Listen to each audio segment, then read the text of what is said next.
Hello everybody, welcome to Ray's Mundane. So let's imagine that time traveling exists. Now, what would you tell your 18-year-old self if you could travel back in time? That's an interesting question to ask yourselves. This are the certain things that I would tell my 18-year-old self if I could travel back in time. First, I would tell my 18-year-old self to go full throttle towards your dreams. See, the thing is that the youth is a gift. When you are in your youthful state, in your most youthful state, you don't realize it, but actually a lot of things and a lot of trending topics and a lot of influence is found within the youth. And a lot of the times I feel as if adults, they undermine that and they don't want you to go and chase that full potential that you could possibly have in this world. Perhaps it has to do with the fact that they are jealous. And this is not simply just adults, this is also your peers, your friends, the people around you in your inner circle.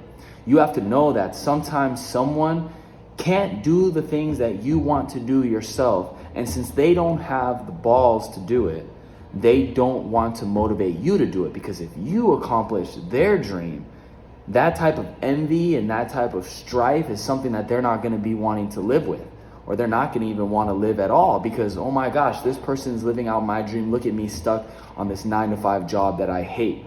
So instead of encouraging this individual to keep moving forward in their dreams, I'm going to try to fill them up with doubt so that they're stuck at the same type of mentality and that same type of job and orientation that I'm at. So now we're both on the same level, because if we're both on the same level, I can live with myself. See, the thing is, there is people like that exist. So I would tell my 18-year-old self to go full throttle towards your dream. Grab that youth that you have and that youth and vigor and that energy and apply it. Because every little piece of toil that you put and every little piece of effort that you put into your dreams, something good comes out of it. It might not be your entire dream, but at least you'll have a discography if you're a musician. It might not be your entire dream, but at least you'll have an EP. It might not be your entire dream, but at least one day when you have a child, you can look him in the eyes and be like, chase your dreams. And then the child will look at you and be like, well, you didn't even chase your dreams. And then you go and you show him the 3 albums or 4 albums or 5 albums that you dropped. And then you let him know, yes, I did. And then you let him know what people who listened to you back then said and how you encouraged other individuals. And then he will take his own dreams more seriously because he saw his father, his role model, take his dreams. So if you're an individual and you're walking in your dream as we speak, be proud of yourself. Just because you're not fully there, just because you're not fully at the finish line, be proud of yourself for taking that first step forward. Because at the end of the day, as long as you're taking miniature steps forward, you are accomplishing a dream. You are accomplishing a dream because you are inspiring the people around you. They may not tell you to their face for whatever reason, even though a lot of the time I think it has to do with envy and jealousy. They may not tell you to your face, but trust me, they are inspired. And one day when you have future children, they will be inspired as well. So I would tell my youthful self, go full throttle towards your dreams. This youth that you have is a gift. Do not squander this gift. Do something great with it. Number 2, actions have consequences. Now, please do not laugh when I say this story, because trust me, when I look back, I also do cringe thinking about it. But at the end of the day, it was part of my life. And as much as I hate saying the story, I am glad that I lived through it because I learned a valuable lesson. That actions, temporary actions, can have very long-lasting consequences. Now, it was back when I was 19 or 20 years old, and I had gone to this UCR event. And I wasn't going to the school at the time. That is the university in which I graduated from. But I wasn't going there at the time. This was when I was still in community college back at Santa Monica. Anyways, I go to this event over at USCR, and they're having a concert. At the end of the concert, I see this girl, and she has this like colorful hair. She just has this like cool vibe to her, the way she walks, blah, blah, whatever. And she just passes by me. And I remember looking at her and wondering what my life would be like if I had a chance with this girl. And at that time, I was still kind of in that in between of, well, am I in a relationship? I told my ex, I'm not in a relationship with you, but like, we're still emotionally attached. So in a way, I still felt like I was in a relationship, etc. That was the title that we had. A very flimsy one, but it was still emotions tied to something. And anyways, this girl passed by me and I look at her and I go, wow. And you know what I tell myself? YOLO. That is what passed through my mind. Yes, YOLO. The motto by Drake. Yes, that is the only thing that passed through my mind to go make a mistake in my life. And I went up to her and, I said, blah, blah, I really like your hair, blah, blah, whatever. Got her number. Ended up, talking to her on the phone in Spanish because she was a Latina. Talking to her on the phone in Spanish next to my ex. Next to the girl who I obviously had emotional attachment with. And then when that girl asked me, oh, who are you talking to on the phone? Oh, I just said, oh, my aunt, right? So I lied, and at the same time, I made that mistake by even bringing her into my life. And then after that, I left my phone, made one minor mistake, left my phone there, and then boom, she looks at it, reads this message, takes it completely out of context, assumes we've had sex, etc., etc.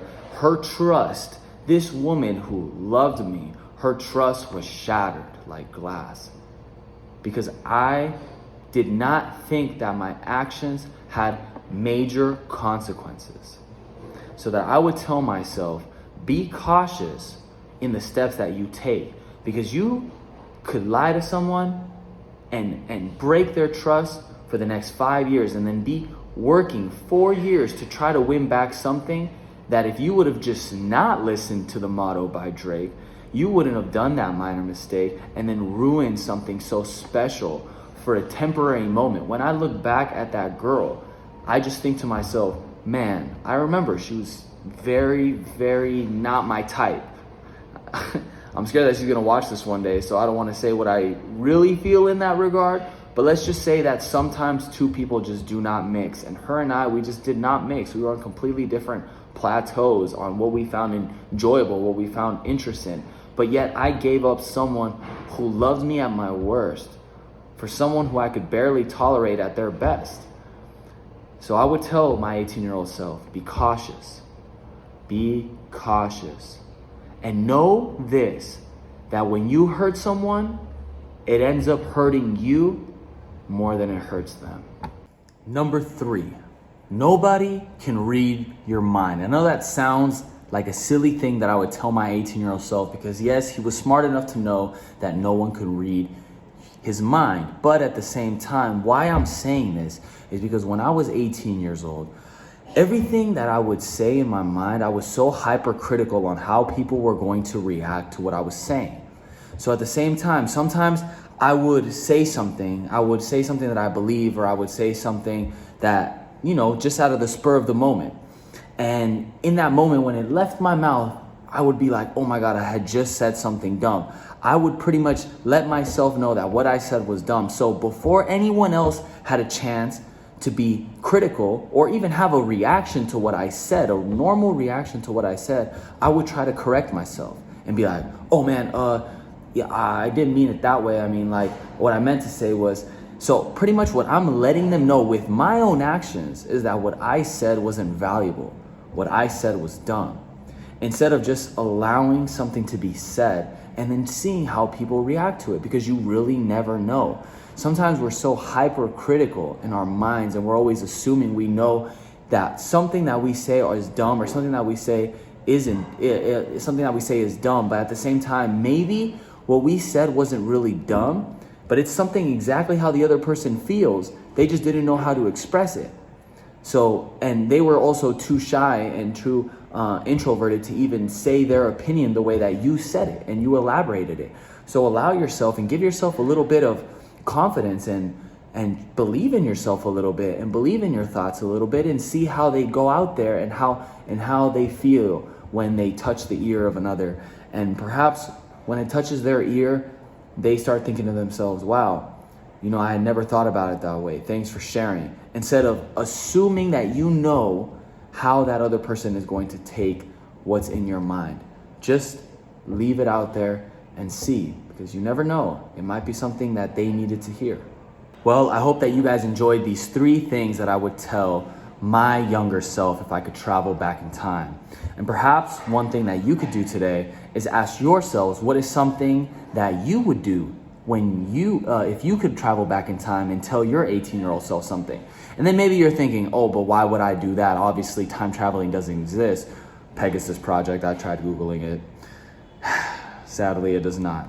But why I would say that it's something you should do is because maybe you can't tell yourself you can't tell your 18-year-old self, but who you can tell is your future children when you do have them, or who you can tell are your siblings who are still at the age before turning 18, and perhaps you can help them and guide the future generations around you, and share the knowledge that you have instead of being stingy with it and keeping it to yourself. So hopefully you guys do that. It gives you something to think about throughout the day. Hopefully you guys have a great day, and Razman Dane. Forever.